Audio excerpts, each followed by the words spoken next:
Perhatikan, ketika Anda bertanya, "Ya Rasulullah, saya ingin mendekat kepada Allah. Bagaimana saya bisa berkomunikasi? Bagaimana saya bisa mendekat?"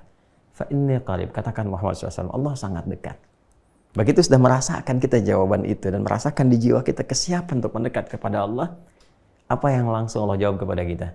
Sebelum minta, lihat ini. Ujibu da'watad da'i idza da'an. Ini poinnya. Ya, biasanya motif orang mendekat kepada Allah kan dua. Kan? Kalau bukan meminta, dia bertobat kan? Coba, kalau nggak percaya kan? Umumnya kan dua itu kan? Coba kalau mendekati Allah.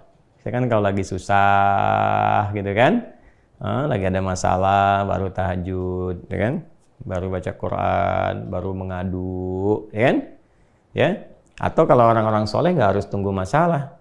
Ya, dalam setiap sholatnya berdoa. Dia mau belajar berdoa, mau bekerja berdoa. Orang soleh menautkan dirinya kepada rahmat Allah Subhanahu wa Ta'ala. Sama. Yang kedua, ada orang mau tobat, dia mendekat kepada Allah kan? Mulai ke masjid kan? Awalnya mulai malu-malu ngambil saf belakang, dempet-dempetin tembok, mendekati tiang, kemudian mulai maju merapat ke pojok bagian depan. Lama-lama merasa tenang, nyaman, ya kan? Ya kan? Jadi kalau bukan dia memohon untuk karunia berupa rahmat, atau dia memohon untuk karunia berupa taubat, ya kan? Maka sebelum meminta keduanya Allah sudah jawab. Ujibu da'watad da'i idza da'an. Ini poinnya. Sebelum meminta loh. Allah sudah tahu karena Allah pencipta kita. Ya kan?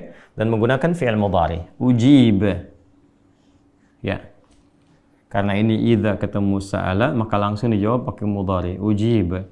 Baik yang sekarang berkelanjutan sampai kapanpun. Engkau meminta kepada aku, ujib, aku pasti akan jawab. Jadi fikih doa itu begini, fikih doa itu, doa, kapanpun dimohonkan, itu sesungguhnya, formulasi awal itu pasti dijawab. Dijawab. Gitu. Dan dijawabnya sesuai kebutuhan, bukan keinginan, ingat ya. Karena Allah hanya mengabulkan apa yang Anda butuhkan, bukan apa yang Anda inginkan. Catat tuh ya, Anda boleh jadikan status, boleh. Allah hanya mengabulkan apa yang Anda butuhkan, bukan apa yang Anda inginkan.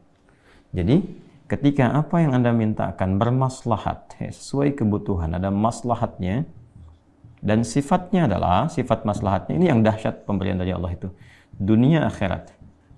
Dunia akhirat. Jadi kalau yang Anda minta itu sesuai maslahat dunia dan akhirat Anda, Allah berikan. Ya, kalau belum sanggup Anda terima itu saat ini karena belum siap, nanti ditangguhkan. Sama dengan pertanyaan begini. Ya, mohon maaf sekali. Anak Anda usia 5 tahun, dia minta diberikan motor dan Anda sanggup punya hartanya, Allah titipkan pada Anda, diberikan nggak? Tidak. Tunggu dia sampai usia yang cukup dan dibenarkan secara undang-undang bisa mengendarai motor. Anda baru berikan. Sama, terkadang saya, Anda, kita meminta sesuatu, saat ini belum siap, belum pas. Pada waktunya Allah berikan. Dan ini adalah sesuatu yang standar sekali sesuai dengan fitrah. Jangankan kita, Nabi aja begitu. Masih ingat kan kisah tentang perpindahan kiblat? Nabi minta berapa lama?